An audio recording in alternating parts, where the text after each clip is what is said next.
welcome again to Flame of Truth. I'm Pastor Dan Smith. I'm the senior pastor down at Garden Grove, but I have another life here with LLBN. And I'm just blessed that wherever you are, whatever you're doing right now, that you're with us. And we are coming to the end of a wonderful Old Testament series that I just love doing, going through the highlights of the great books of the Bible, the Old Testament. But before we get into Ezekiel, one of the great prophecy books of the Old Testament, I'd love to have you hear this Loma Linda Academy Quartet right close by here to LLBN Studios, and they're going to sing He Will Carry You. You're going to like this.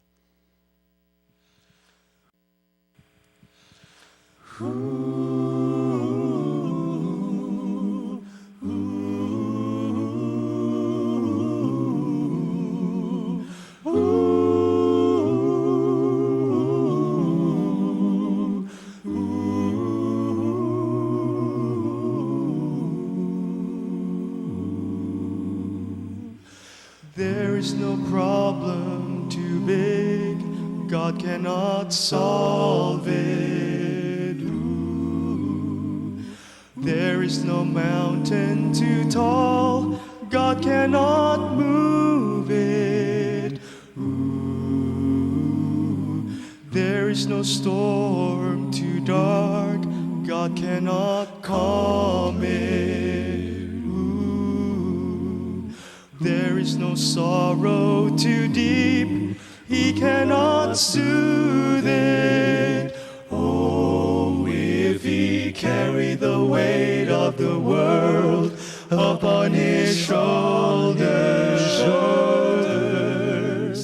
I know, my brother, that He will carry you. Oh, if He carried the weight of the world upon His shoulders, I know, my sister, that He will carry you.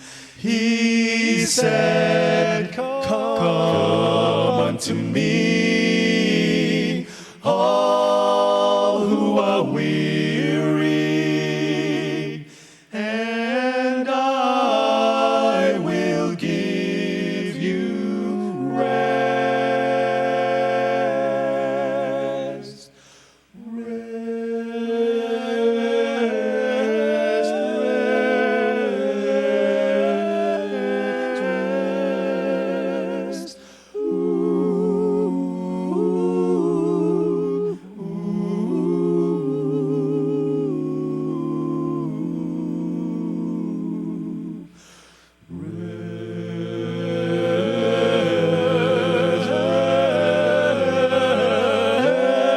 Rest. Rest.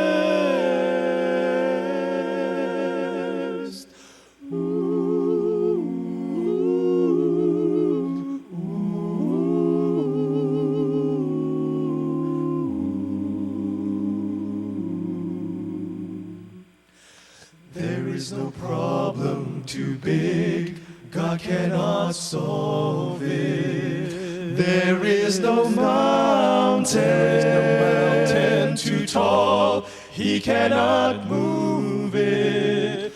Ooh.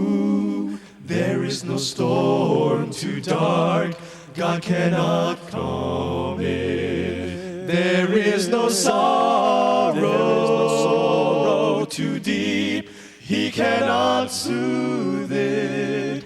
Oh, if He carried the weight of the world upon His shoulders, oh, I know, my brother, that He will carry you. Oh, if He carried the weight of the world upon His shoulders, oh, I know, my sister, that He will carry you.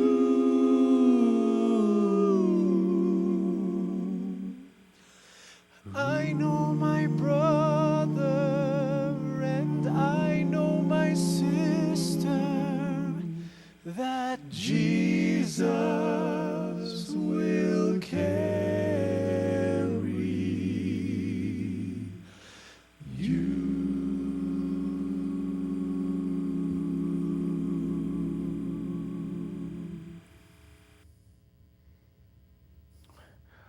wasn't that terrific? My 4 young men from Loma Linda Academy, terrific, terrific. Can't be more than 17, 18 years old, and that's just good. Great song, great message. Well, now we're coming to the end of our Old Testament series, and we're going to look at the book of Ezekiel. The great prophecy, one of the great big books of the Bible. Just to get you started, an old story from Zimbabwe. I've been down to Salusa University several times in Zimbabwe. The story that goes everywhere there is that there was a guy driving a bus full of people from a mental institution from Harare to Bulawayo. And on the way, he got thirsty and stopped to get a few drinks. And when he came back to the bus, the whole bus had emptied. Well, he knew he would be in terrible trouble if he showed up at the mental hospital with an empty bus. So he went to the first bus stop where there were long people lined up to go somewhere, and he offered the first 20 people in line a free trip. So they all got on the bus, and he took them to the mental hospital, put them inside, and he said, they all think that they're normal, but they're crazy. You keep them. And the story says it took them 3 days to prove that they were normal enough to get out. How do you prove that you're normal? What is normal? In the Christian life, I've thought a lot about this. What does it mean to be normal? What is possible? What is available to us in the Christian life? I don't want to be less than what God has possible for us. Don't want to leave anything on the table. Let any power that God has in reserve not be tapped so we can live the best that we can live. I went down, they were having this show that's gone all over the world called The Body World, where this guy from Germany, I think, has taken various real-life human bodies and taken their parts, and then he puts them into live actions, kicking a soccer ball or running or riding a bike or whatever, and he allows you to look in and penetrate and see different muscle systems and nerve systems or different organs of the body. It's an amazing show. Real, live people. I mean, they were real people. They're not, of course, alive. And I wonder if that isn't how God sees all of us in the church. God knows how we ought to be. We ought to be alive. These people looked alive. They were in real life body poses, but they were very dead. And maybe that's how God sees the church. People who ought to be alive. He knows how they could be, ought to be, should be. And yet, here we are going through the motions. And the Bible says, you have a reputation of being alive, but you are really dead. In Revelation chapter 3, the verse of the Sardis. We're supposed to be spiritually alive. C.S. Lewis has this wonderful quote from Mere Christianity. Talks about a sculptor's shop. And he says, this world is like a great sculptor's shop. We are the statues. And there is a rumor going around the shop that one of these days, some of us are going to come to life. And all the statues in the sculpture shop will come to life. Why not? Jesus says, I came to give you life, and life more abundantly. Why not now? So that's the message. Anyway, let's look at this now. I've been reading a book called Waking the Dead by John Eldredge. Read it before, read it again here recently. One of the classic books. Great Christian writer. And he just appeals to all of us who feel like there's got to be another level. One more level to get to in the Christian life. What we are experiencing should not be the normal. There should be a higher normal. Why can't we go a little higher? Irenaeus, the famous bishop in the early Christian church, said, the glory of God is a man who is fully alive. Well, obviously then we cheat our glory and God's glory if we're not fully alive. Could we go to another level? He puts all these great texts together. John 10, I came that they may have life, life more abundantly. Psalm 16:11, you have made known to me the path of life. John 1:4, in him was life. John 6:63, my words are life. John 5, verse 40, come to me to have life. Acts 5, verse 20, tell people the full message of this new life. Where is it? It is life. That's why Jesus came, to give us life. If we have Jesus, then we should be alive. And the most alive. Are you the most alive? I was in the Philippines here recently and went by the harbor. I got to go out one time, not this trip, to Corregidor. If you know the story, Douglas MacArthur out on Corregidor, anyway. They have a tour now. You can ride a boat. So I got to go on this boat. And we rode out to Corregidor, and we rode on a bus and got see all where the battles were. And then they took us to a restaurant, and we had a wonderful restaurant looking out over the bay. Peaceful now, the war is over.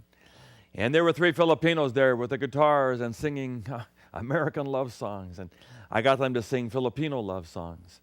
It was a great day. And you feel alive. So why can't I be like that? The war was over. Why can't we feel like that all the time? It was a good day. Why does the normal have to be so far short of that so much of the time? I had a couple in my last church. Life was just hard. Now, they caused a lot of it. I understand that. She was in a wheelchair from something that happened many years ago. He had a good guy, but some deficits and had some challenges. Finally, they wanted to get married, and so we had a little wedding, her in a wheelchair, and we got them married together. Okay, even if they're not 100%. Other people said they would help, manage the money, and we thought we could help these 2 kids have love like they wanted. Then they lost the apartment. Then they were living in their car. Then he was carrying her to her car and dropped her and broke her back. And I go to the hospital, and here she is, already paralyzed, but now with a broken back on top of that. Almost no money, no food. Constantly we had to help them. And here were some social workers there trying to break up the marriage, and the marriage is today broken up. Jesus says, I came to give you life. Does life have to be so hard? Where is God? And Ezekiel comes to wrestle with that. So there are 2 options. Either we are blowing it, and there's something that we are doing. We don't have enough faith. We're not praying hard enough. We are compromising someplace. Or God is holding back on us. It's one or the other. It's either our fault or God's fault. Which is it? But somewhere there should be a higher level than most of us are experiencing. Well, in John Eldridge's book, he says, start with number 1, we're in a war. Number 1, things are not where they seem. It may look like this, but there's another whole level unseen world. You remember Elisha's servant Gehazi? I thought they were in trouble, and God says, let me show you. And around the other side, there was a whole set of things that he did not know. There were angels and horses and chariots and powers that had not been tapped yet, that were about ready to be thrown into the war and into the game. Things are not the way they seem. 2 Corinthians 4, verses 16 to 18. For we do not lose heart, for our light and momentary troubles are achieving us an eternal glory that outweighs them all. So we fix our eyes not on what is seen, but on what is unseen.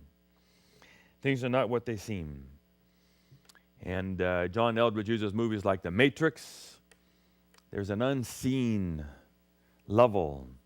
We have the evil, and then we have the good. But you cannot always piece it together until you get to know the background and the unseen world that you don't get to see. Jacob is running away. He thinks everything is falling apart. And he and his brother are at war, and he has to leave. And he's not going to have the birthright blessing. And he's lying down, and his head is on a rock. But then he has a ladder, and there's angels going up and down. And the message is, you are still connected to God. It may look as if you are by yourself, and that there is no God, and that you are lost. But no, there is a God, and you still belong to him, and you are still connected to God. Things are not what they seem.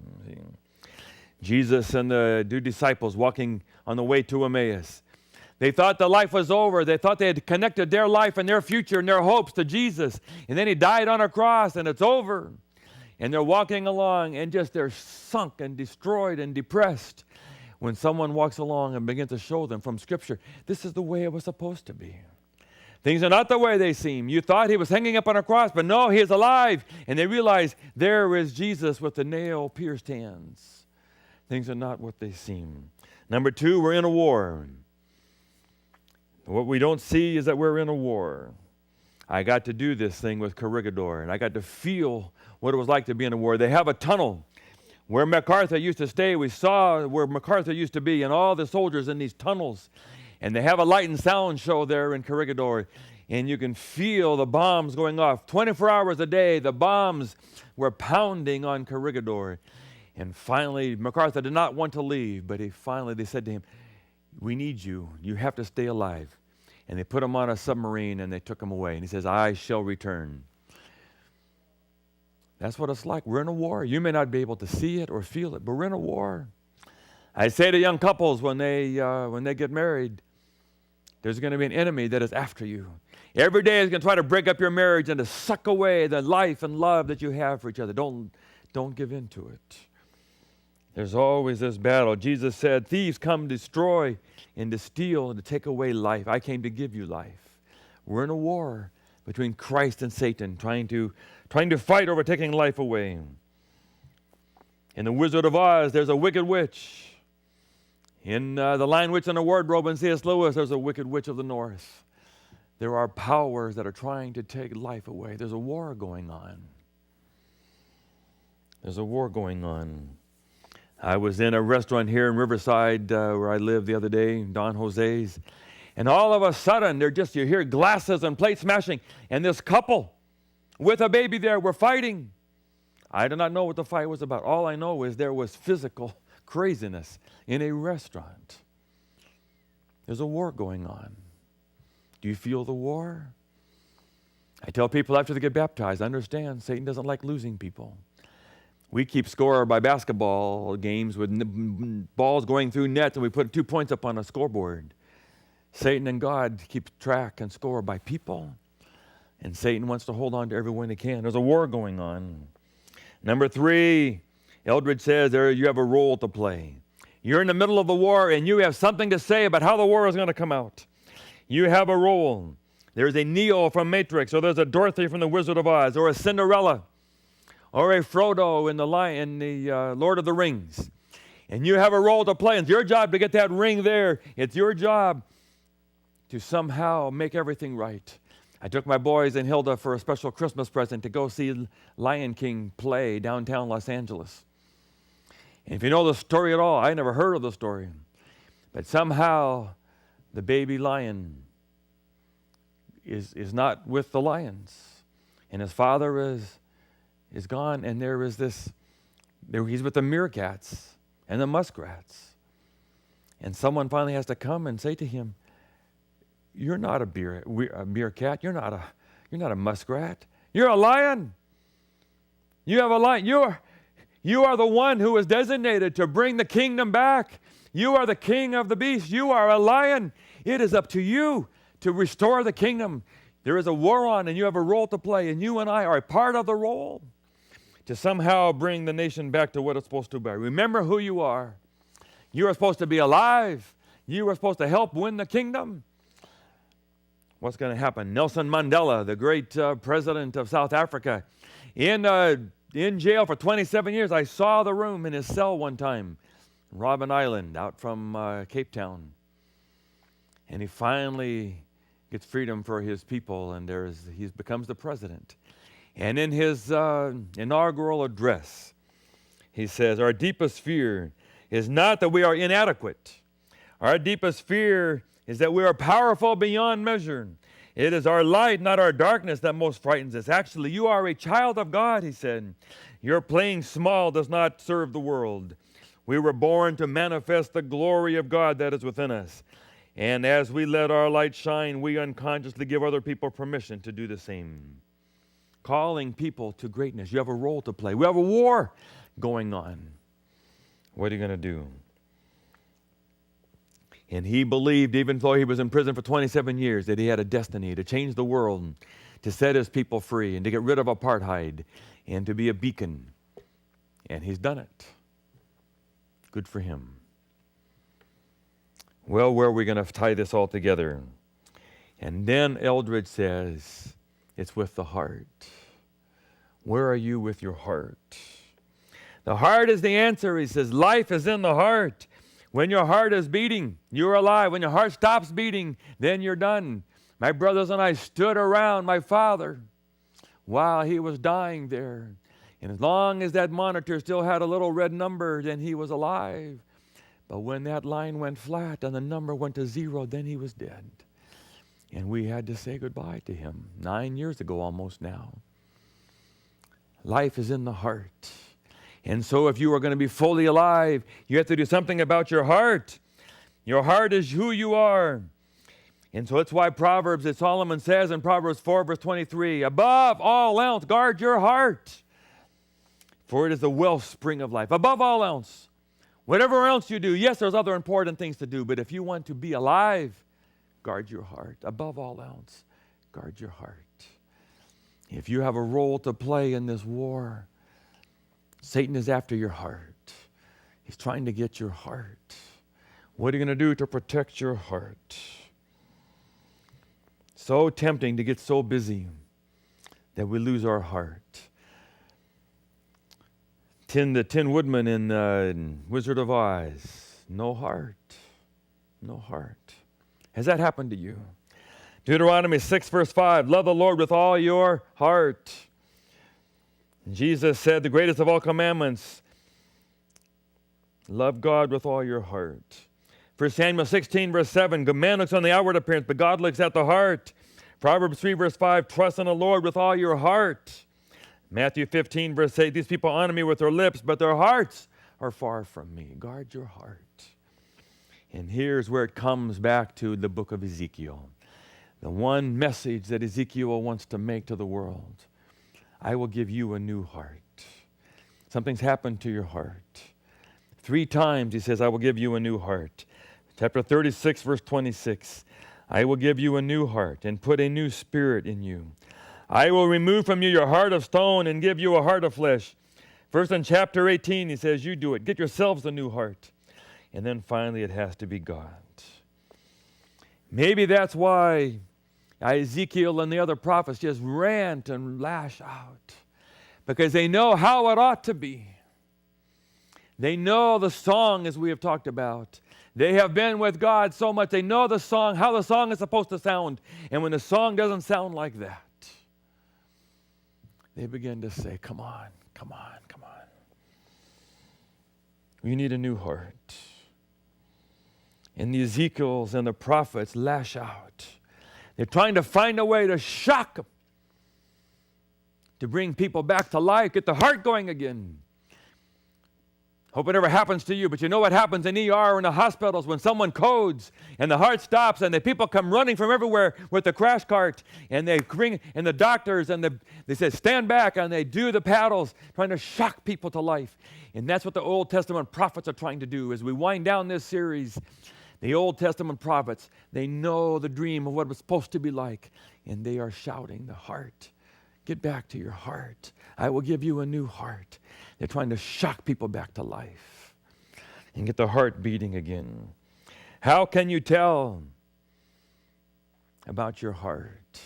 Is your heart big or is your heart small? I've heard Bill Hybels talk about it. He woke up, he was preaching twice a week.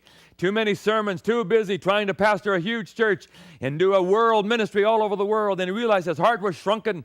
He used to have a big heart for God, heart for people. And now he was resentful of people. Every minute was taken getting another message going, happens to me. And your heart's not big again. And your heart is shrunken. How are you doing? I've been in the Philippines, just so busy and so tired with jet lag, and they get you up and they want to take you to one more church, a dedicated church, one more place. Can you preach over here? Young people are coming. Can you go one more, Pastor Dan? And I'm just tired. I realize my heart is shrunk. And God says, I want to give you a new heart. How big is your heart? Is your heart divided? Ezekiel 11, verse 19, God says, I will give you an undivided heart. The reason we fight, the reason our normal is not what it ought to be, we have a divided heart. We want to have that part of the world, but we also want God, and our heart is divided, and so God cannot give us all that He'd like to pour out into our lives. Matthew 5, verse 8 says, blessed are the pure in heart, for they will see God. I want to be a pure-hearted, all heart for God. I don't want to have a divided heart. That's why Jesus says you must be born again. You can get a new heart. A new heart. Our heart is how we hear God. Did you hear about the man who came back from a flight, New Mexico somewhere, and he landed and he said to the mechanics, check the prop. The next day they said, that was a good call. The little part in front of the propeller had cracked. And if they had flown again, it would have gone and the propeller would have come right through the cockpit. Where did they hear that message? Fix the prop. We hear God through our spiritual side, our heart. And if we haven't guarded our heart, then we cannot hear the voice of God. We will not be alive and will not do our role in the war. There's a war going on. Things are not the way they seem. There's a war going on, and you and I have a role. And the only way you and I will hear our role is through our heart. Guard your heart. Above all else, guard your heart. You've seen these shows of the extreme makeover. And God says, I want to do that for you. I want to come into your life, take out the stone heart, and give you a new heart. Do you need a new heart today? And I just want to say as clear as I can, I'm a pastor, but there are times when I need a new heart. I want an undivided heart. I want a big heart. I don't want to be so busy that I don't take time to guard my heart, to spend time with God, to have quiet time away, to be with God. And then he says, make no agreements. There's always a devil coming, trying to get you to make an agreement, to make a side agreement away from God, to make a deal, that if I do this, I'll do this for you. And he says, make no agreements, make no agreements. Guard your heart. May have a pure heart, an undivided heart. May God give you a great heart today. The message of Ezekiel. Stay alive for the glory of God. Amen.